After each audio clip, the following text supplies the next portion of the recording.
Kok baca Kak Buliah? Kok baca Rejan disabuik-sabuik be kota lalu?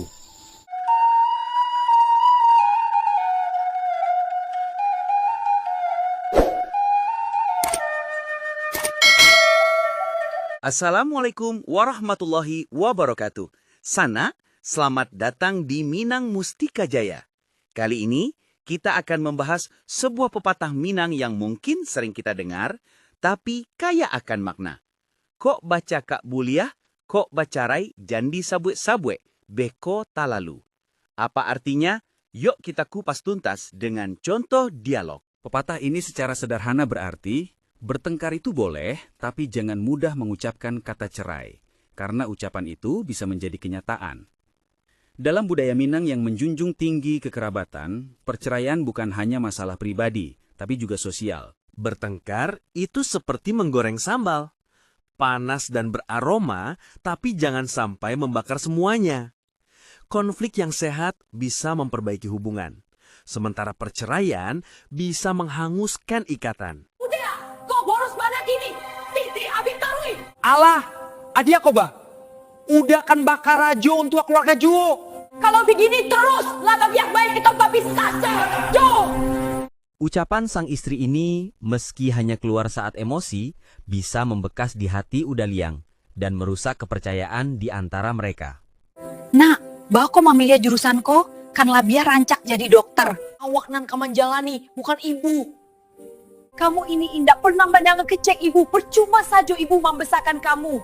Kata-kata ibu ini bisa menyakiti hati anak dan merusak hubungan baik antar mereka yang sudah terjalin. Sayangnya, di era modern ini, banyak yang mudah mengucapkan kata cerai sebagai solusi instan. Data perceraian di Indonesia pun meningkat. Ini adalah alarm bagi kita semua. Kata-kata yang diucapkan saat emosi bisa menjadi luka yang sulit disembuhkan. Bayangkan hubungan itu seperti taman. Bertengkar adalah pupuknya, tapi kata cerai adalah racunnya. Dengan menjaga ucapan, kita memberi kesempatan bagi hubungan untuk bertahan dan berkembang. Seperti kata sastrawan Minang A. Samad Said, kata-kata mengandung jiwa dan raga. Sekali terlontar, ia berjalan sendiri menjelatlah dan merenggut apa yang tak terlupakan. Mari kita lebih menghargai kekuatan kata-kata. Contoh bagaimana pepatah Minang, kok baca Kak Buliah, kok baca Raijan disabut-sabut, bekok talalu, dapat diterapkan dalam kehidupan sehari-hari. Situasi 1. Pertengkaran dengan pasangan.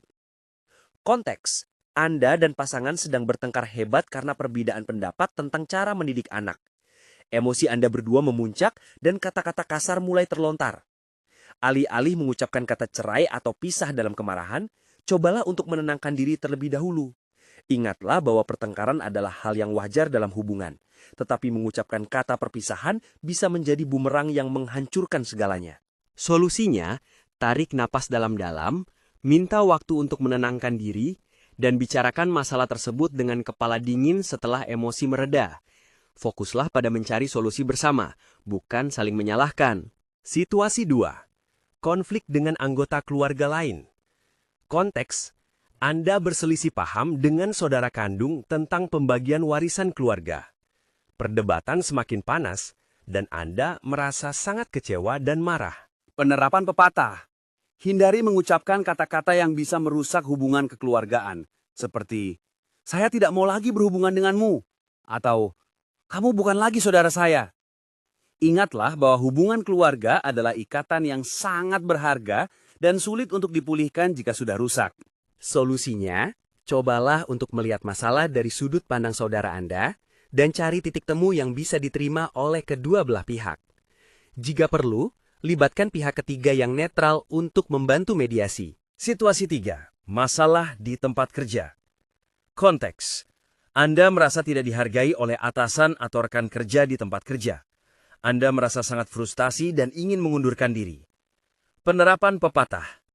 Sebelum memutuskan untuk mengundurkan diri, pertimbangkan baik-baik dampaknya bagi karir dan keuangan Anda.